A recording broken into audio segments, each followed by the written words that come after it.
When it comes to building a website and creating a digital marketing campaign, oftentimes we think about the wrong things.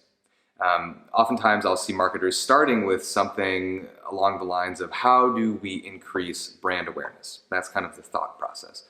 And what happens there is that we end up sending a lot of traffic to something that isn't necessarily resonating, therefore wasting a lot of money, kind of the black hole of the internet marketing world. A much more intelligent place to start, instead of thinking about brand awareness, is thinking about marketplace awareness. So asking the question, not how do I make people aware of my brand, but what are people already aware of, right? So the benefit here and the point of understanding where your market is at in terms of sophistication, it will allow you to align your messaging with the stage that they are at. And this will lead to increased engagement on your website. It will resonate more, and therefore people will interact with it more. And as a result from there, you will get better organic rankings in Google, ultimately leading to more qualified, more engaged traffic, higher conversions, more sales and revenue, and less ad spend on traffic that isn't doing anything for you. So in this video, we're going to talk about the 5 stages of marketplace awareness. We're going to go through an example given by expert marketer Todd Brown. And Todd Brown is also a student of the late, great Eugene Schwartz, one of the most revered and notable ad men of all times. And he was notable for understanding and differentiating the stages of marketplace awareness. So the example that we're going to use here is of the supplement and weight loss market. Now, why is that? It's because that is one of the most competitive, highly competitive fields or industries in the world. And it's important to understand how messaging changes in highly competitive fields as marketplace awareness changes with it. So as we go through this example, I want you to think about, where is my market in terms of marketplace sophistication? And also, where is my messaging in terms of lining up with that marketplace sophistication? Is it actually accurate, or is it different, right? And this is something that will change over time. It's something to be aware of in the future, that you will have to adapt to marketplace sophistication, right?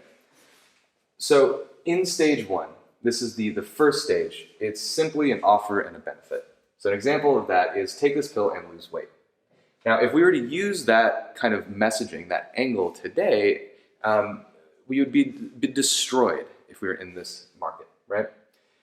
It's too simple, and people just flat out wouldn't believe you. They wouldn't trust you.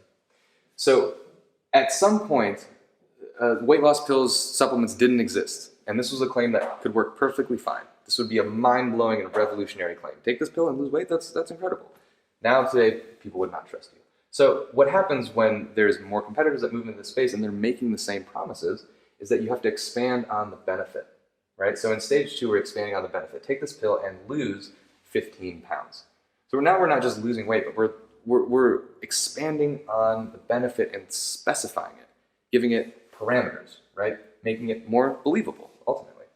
So in stage 3 next, once the competition has made similar claims to an extent that people aren't believing you anymore, now is when we move into stage 3. And this is kind of the breaking point that a lot of marketing falls down on. But if you can master this, you can master going from stage 2 to stage 3, your marketing efforts will have breakthrough results. I can promise you that because I've seen it. So in stage 3, what we're doing is we're expanding on the offer using what is known as a unique mechanism, right? So example of that is, you take this pill with Garcinia cambogia to prevent the absorption of fat so you can lose weight more rapidly. So where is the unique mechanism in here? It's the Garcinia cambogia. It's the unique mechanism is what is producing the end result, right? Once your competition is using the same promise of that same unique mechanism, we move into stage 4. This is getting a very highly competitive market. And at this point, we differentiate the unique mechanism and expand on the benefit. An example here would be, take this pill with pharmaceutical grade Garcinia cambogia and lose 20 pounds in 20 days. So the expansion of Garcinia is the pharmaceutical grade. This isn't just Garcinia cambogia anymore. This is pharmaceutical grade, and therefore that is what is producing the end specified results. Now, once your marketplace has gotten to a point that it is so overwhelmed and so inundated with promises, it moves into stage 5. And these are really only very, very highly competitive markets that move all the way into stage 5. But what that is at that point, you reverse the question. So what that sounds like is tired of taking fat-burning supplements and not losing weight, right? So people who have been overly promised something won't believe you no matter what you say, no matter how far you expand on the unique mechanism, no matter what kind of crazy, wild promises you make. Then you flip the question, right? You say, are you tired of taking something that doesn't work and not getting the results promised? Well, now there's something new, right? So what I'd like you to consider is, as you go through these, where is your marketplace? What, in terms of your competition, what other promises are being made? Are they simply making an offer and benefit, which most marketing still is, even though marketplace sophistication is always changing. Oftentimes marketing is still stuck in stage 1. But where is your market actually, right? Are they in stage 2, right? Are any of your competitors making promises? Are any of your competitors using a unique mechanism, right? Are they using a unique mechanism that explains why the results are being produced? If they are, then you need one as well. And you need to, if it's similar to yours, then you need to further differentiate that unique mechanism.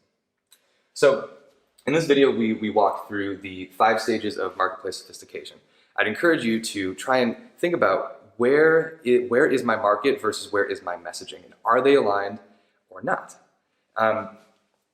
One of the questions though that comes up is, well, what if I don't have a unique mechanism, right? Sometimes the unique mechanism is just kind of clear in the product itself. If it's a new novel product, the unique mechanism is apparent.